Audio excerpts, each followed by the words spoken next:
अस्सलाम वालेकुम गाइस, जैसा कि आज मैं आपको इंस्टेंट गीज़र के बारे में बताऊंगा। ये इंस्टेंट गीज़र जो है इसका पानी लीकेज करता है। तो पानी कहाँ से लीकेज हो रहा है ये मैं आपको बताता हूँ। ये देखें, इसकी टैंकी कहीं से भी लीकेज नहीं है, बिल्कुल टैंकी बिल्कुल साफ़ है, ये देख सकते हैं। तो इसका पानी कहाँ से लीक हो रहा है ये देख सकते हैं। ये यहाँ हम इसे इनलेट वाल बोलते हैं, ठीक है, इनलेट वाल है ये। यहाँ से वाल जो है ये लीकेज हो चुका है, तो यहाँ से इसका जो पानी वो बाहर आ रहा है। तो हम क्या करेंगे, इसे रिपेयर करने की कोशिश करते हैं। अगर रिपेयर हो जाए तो ठीक है, नहीं तो इसे रिप्लेस करेंगे, इसे चेंज कर देंगे।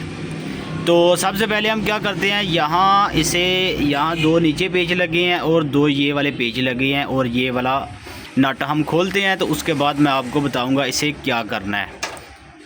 चलो मैं जल्दी से पहले इसे खोल लेता हूँ। जी गाइस, ये रहा पुराने वाला इसका इनलेट वाल, और ये हमने पेज खोल के इसे बाहर निकाल दिया है, ये देख सकते हैं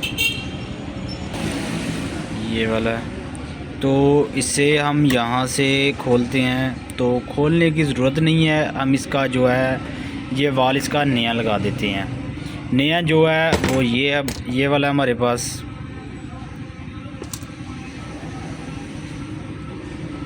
तो इसकी फ़िटिंग जैसे हमने दूसरे वाला खोला है, सेम उसी तरह की फ़िटिंग हमने यहीं पे करनी है।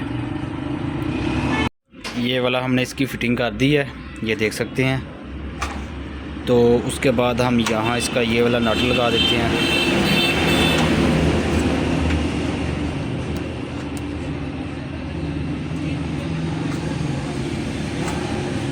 इस नट को आपने अच्छे से टाइट करना है ताकि यहाँ से पानी दोबारा लीकेज ना हो।